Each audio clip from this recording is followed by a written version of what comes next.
뭐 그럭저럭 본인은 뭐 30대 잘 보내는 것 같은데 오늘 갑자기 뭔가가 잘 안 풀려. 막다른 골목에 온 것 같아. 열심히 했는데 아무런 진척 없이 그냥 그 자리인 것 같아.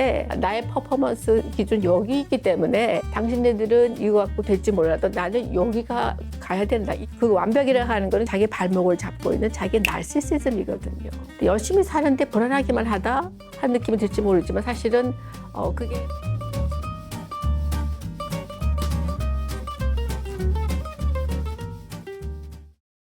네, 저는 정신건강의학과 전문의 한성희라고 하고요.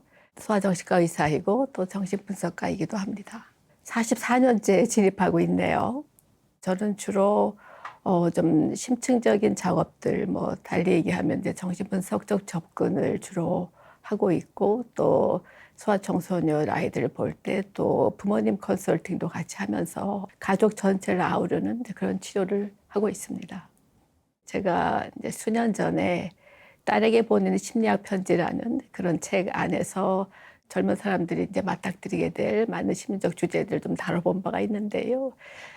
지나고 보니 벌써 10년이 훌쩍 지났어요. 과거에는 이제 사람들이 30이라는 나이에 굉장히 흔들림을 겪은 그런 이제 시기들이 있었는데 요즘 40이라는 단어가 그 주는 임팩트가 굉장히 큰 것 같았어요. 그게 우선 이제 마흔에 대한 이제 생각을 시작하게 된 계기이기도 하고 이전과 달리 요즘 마흔은 이전 서른과도 같은 어떻게 보면 이제 전체적으로 우리의 수명이 연장이 되면서 과거의 그 기준으로 나누었던 그 인생의 주기라는 것들이 좀 많이 변화가 있는 것 같아요. 그래서 40이 더 이상 이제 안정적인 그런 나이가 아니고 40이 되어도 너무도 많은 흔들리는 그런 모습들을 이제 보이고 있기 때문에 이번 기회에 또 40을 위한 또 주제들을 담아서 책을 좀 만들어 봤습니다. 예. 이제 흔히 뭐 중년의 위기, 미드라이프 크라이시스 이런 얘기들이 이제 많이 회자가 되는데요. 특히 40의 위기는 인생의 이제 중간 지점에 왔을 때의 위기이기 때문에 경우에 따라서는 더 크게 느낄 수도 있겠다 하는 생각이 듭니다. 뭐 이전 30대는 그냥 막연한 미래에 대한 불안이었다면 지금 40대는 그래도 미래를 얼추 좀 경험을 해봤거든요. 살아봤거든요. 근데 이제 앞으로 남은 미래라는 것들이 본인이 30세 생각했던 미래와 사뭇 틀리다라는 거, 그걸 보게 되고 또 30대에는 느끼지 못했던 시간이라는 데 대한 어떤 압박감이랄까, 또 본인에게 주어진 기회에 있어서도 뭔가 이전과는 달리 굉장히 제한적일 거라는 그런 불안들이 30대 때 느끼는 불안과는 좀 그 칼날을 좀 달리하는 게 아닌가. 또 나아가서는 죽음에 대한 자각이 시작된 나이여서 아마도 그 시간의 유한성과 죽음에 대한 자각이야말로 중년기 위기의 아주 핵심이자 가장 얻어가야 될 아주 소중한 자산이 아닌가 싶거든요. 그게 없다라면 그 앞으로 나아갈 수 있는 좀 더 넓은 조망의 기회를 가지기가 어려우니까요. 30대까지만 해도 20, 30대의 그 젊은 청년들을 보면 본인 앞에는 무한대의 시간이 놓여 있는 것처럼 말하자면 일종의 착각이죠. 환상 속에서의 착각인데요. 굉장히 자기애적인 그 이상화된 어떤 기준이 있기 때문에 내 앞에는 무한대의 시간이 있고 무한대의 기회가 있을 것이다. 나는 결국 어느 시점이 되면 내가 꿈꾸는 이러이러한 모습으로 갈 것이다라는 자기애적으로 팽창된 그런 기준을 향하여 그냥 무모하게 달리는데 그러다가 40이 되면 뭐 그럭저럭 본인은 뭐 30대 잘 보내는 것 같은데 오늘 갑자기 뭔가가 잘 안 풀려. 뭔가 갔는데 뭔가 막다른 골목에 온 것 같아. 뭐 나는 계속 끝없는 그런 늘 그 에너지와 어떤 그 생기로 뭔가를 헤쳐나갈 사람인 것 같았는데 뭔가 아닌 것 같아. 그게 아니다라는 현실에 이제 직면을 하게 되고 그러면서 일종의 뭐 탈환상이라고 얘기하는 환상을 깨는 작업이 시작이 되는데 그 얘기는 다른 얘기로 하면은 결국 현실을 보게 되었다는 얘기고 현실에 대한 어떤 그 두 다리를 딱 디딘 현실감을 가지게 되었다 이런 얘기가 되기 때문에요. 중년의 위기는 이제 그런 측면에서 필요하고 당연히 겪어야 하고 또 잘 또 해소해 나가면서 또 앞으로 나아가야 되는 그런 주제가 되겠다 하는 그런 말씀을 드립니다. 이제 정신과 진료에 오시면 이제 검사 중 특정 이제 검사 하나가 앞에 문장을 이렇게 탁 던져주고 뒤에 문장을 채우는 그러니까 주관적으로 본인이 채우는 그런 검사가 하나 있는데 30 중반에 한 남자분이 나의 꿈은 그랬더니 뒤에다 채우기를 1,000억을 버는 것이다 그랬어요. 근데 그분의 지금 직업은 죄송하게도 1,000억은 도저히 만들 수 없는 직업이에요. 그러나 본인이 그게 그냥 뭐 재미로 쓴 그 내용이 아니라 본인이 기꺼이 1,000억을 만들겠다는 거예요. 왜냐하면 그냥 1,000억 미만의 돈을 가지고서는 자기가 세상을 완전히 제패한 느낌을 가질 수가 없을 거다라는 그런 생각을 한다고 얘기를 했거든요. 분명히 그거는 그 사람이 20, 30대 가지고 있던 하나의 그 이상적 자아의 한 단면일 것 같아요. 그런데 40이 되게 되면 그게 얼마나 무모한 하나의 환상이었는가 하는 걸 분명히 알게 될 것이고, 그때 본인이 겪게 된 어떤 상실 또는 그것으로 온 어떤 좀 약간의 좌절 이런 것들을 당연히 이제 직면을 해야 되거든요. 그런 점은 결국에 위기의 느낌으로 다가올 것이기 때문에요. 거울을 봤는데 어느 날 갑자기 본인 눈에 눈 밑에 다크서클이 또 이렇게 주름처럼 나타났다. 전과 달리 머리가 빠지기 시작했어. 이미 얘기를 해주고 있거든요. 그야말로 팩트이기 때문에 중년이라고 하는 것은 누구도 피해갈 수가 없어요.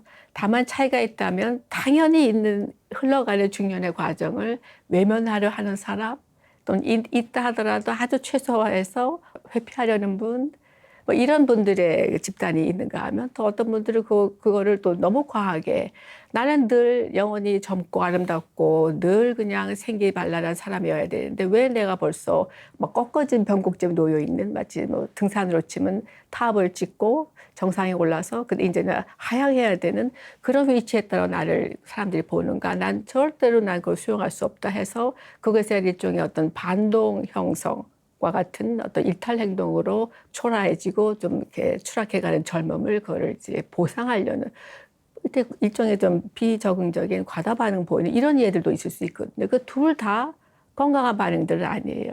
변곡점이 맞다라는 사인이 위기의식으로 오는 거죠. 문제는 불안이 한 개인을 압도할 때 그때가 이제 문제가 될 것 같거든요. 그러니까 누구는 위기인 걸 알면서도 그거를 또 잘 해결해내는가 하면 누구는 그 위기에 압도돼서 본인의 그동안 지녀왔던 기능마저도 파괴가 되는 또 이렇게 바스라지는 그런 경험들을 할 테니까요. 그럼 그 차이는 뭐일까 보면은 결국에는 요즘 이제 많이들 얘기가 되고 있는 자기애와 관련된 주제로 살펴볼 수도 있을 것 같아요.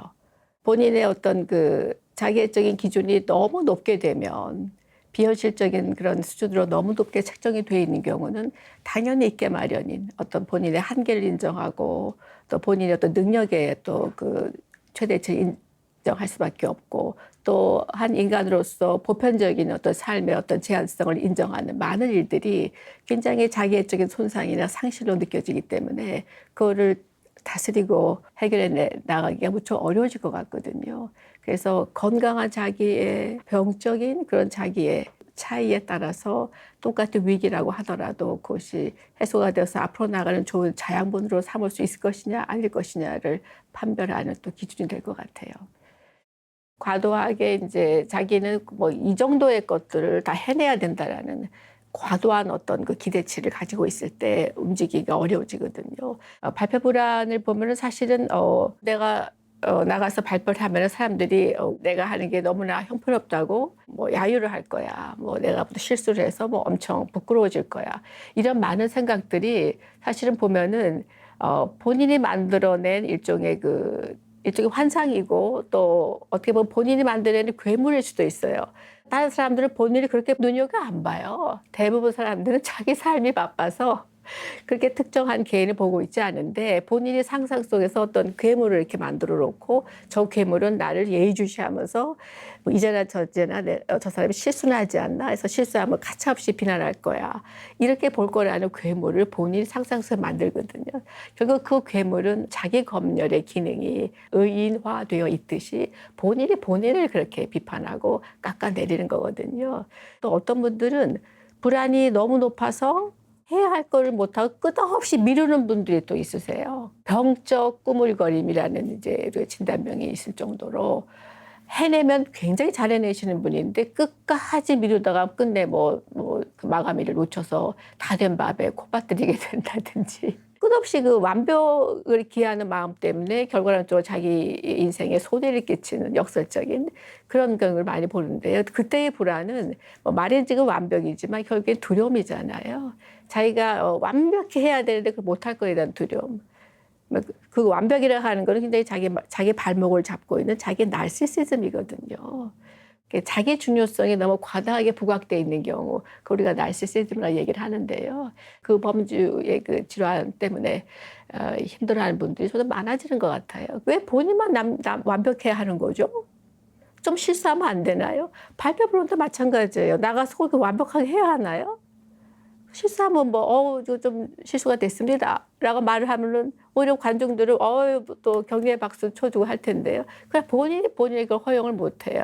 왜? 자기 검열이 너무 비대해져 있어서. 자기는 남들과 달리 여기에 가서 기능을 해야 한다. 나의 퍼포먼스 기준 여기 있기 때문에 당신네들은 이거 갖고 될지 몰라도 나는 여기가 가야 된다. 이런 게 있다 보면 절대 본인이 자기 자신에게 편안한 이완함을 허용 못하고 끝없이 채찍질 하게 되는 거죠. 그게 불안장애 임상에서 흔히 보는 두 예가 될 것 같아요.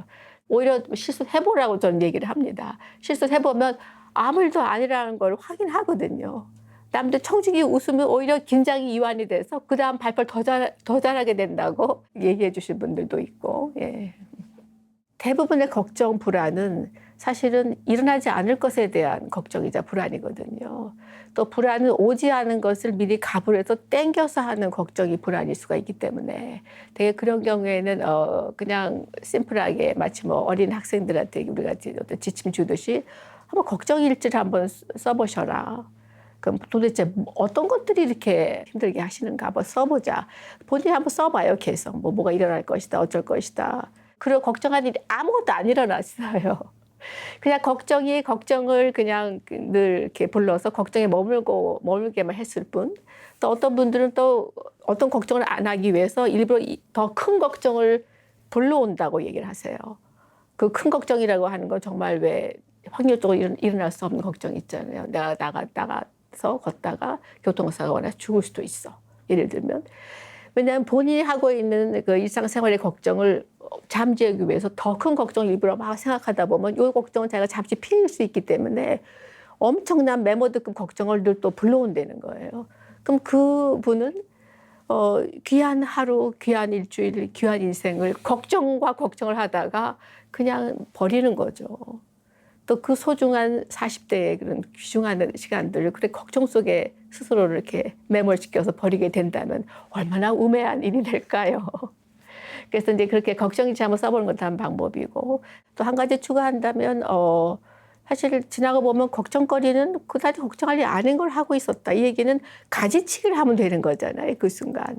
근데 마치 본인은 뭐 천년만년 살 것처럼 생각하기 때문에 걱정에 걱정을 부르고 그런 것 같아요.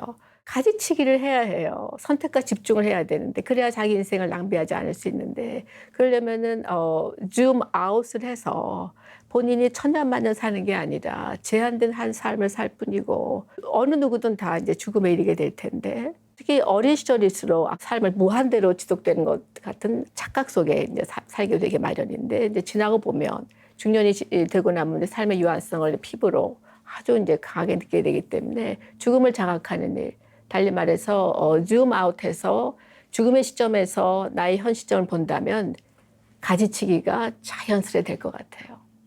꼭 해야 할 걱정만 할 것 같아요. 그리고 남은 시간은 다른 일에 투자하십시오.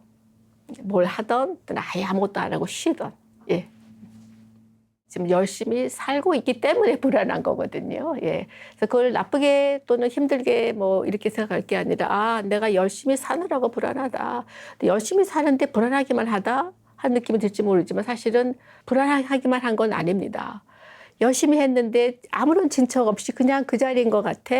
이래서 불안과 우울이 온다라고 한다면 그건 잘못 생각하신 거다라는 말씀을 꼭 좀 드리고 싶어요. 그건 제가 정신과 의사 또는 분석가여서만이 아니라 제가 살아온 삶을 통해서 그게 경험적으로 입증이 된 이제 팩트이기 때문인데 뭐 위기는 말 단어 자체가 기회와 위험이 이제 같이 묶여져 있는 건데요. 늘 평탄하고 늘 평온함 속에 있을 때에는 위기란 오지도 않을 뿐더러 기회도 오지가 않지요. 마치 바탕물이 다 가라앉고 아주 맑은 물만 있을 적에는 아무 일도 일어나지 않아요. 그러나 뭔가가 일어나려면 기존의 그 평형인 듯 느껴지는 것들에 뭔가 좀 새로운 어떤 흔들림이 있어야 되고, 그 흔들림은 간혹 뭐 힘들기도 하고 우리가 흔히 말하는 어떤 성장통으로 다가오기도 하지만, 결국 그 흔들림 안에서 일어나는 많은 것들 본인이 느끼고 또 직면하고 하면서 잘게 부숴서 잘 소화 흡수시키고 내려보내고 해서 본인의 새로운 삶과 뼈를 만들어 나갈 때 삶에 대해서 좀 더 견고하게 또 앞을 나가 향할 수 있는 또 새로운 동력으로 작용할 수 있는 기회를 주기 때문에, 그런 면에서 위기라는 거는 사실은 두려워할 게 아니다. 오히려 오는 위기는 절대 외면하려 하지 말고 온몸으로 받아들여야 될 것이다. 그런 면에서 좀 40도 그런 측면으로 이해를 하면 좋지 않겠나는 생각이 듭니다.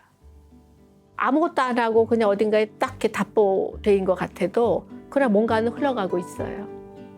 아무런 진척이 없는 것 같은데 뭔가는 가고 있어요. 다만 그 지점에서 안 보일 뿐이에요. 그게 5년, 10년 뒤에 보면은 본인이 알거든요. 아무것도 안 한 게 아니었어. 한 발자국 못 내밀고 고민에 고민만 하고 뭐 걱정에 걱정만 하고 있었지만, 그래도 그것이 뭔가를 또 이렇게 갈 수 있는 어떤 또 길을 안내해 주었고, 또 아무리 뭐 안 한 것 같아도 조금씩 했던 것들이 누적이 되어서 이만큼 내가 오게 되었고, 결코 아무것도 안 일어나는 게 아닙니다. 삶은 늘 원웨이로 늘 지속되는 프로세스이기 때문에 절대 답보되어 있지 않습니다. 특히 고민하고 불안해하는 난 수면 하에서 뭔가 가고 있습니다. 그냥 하시면 될 것 같아요.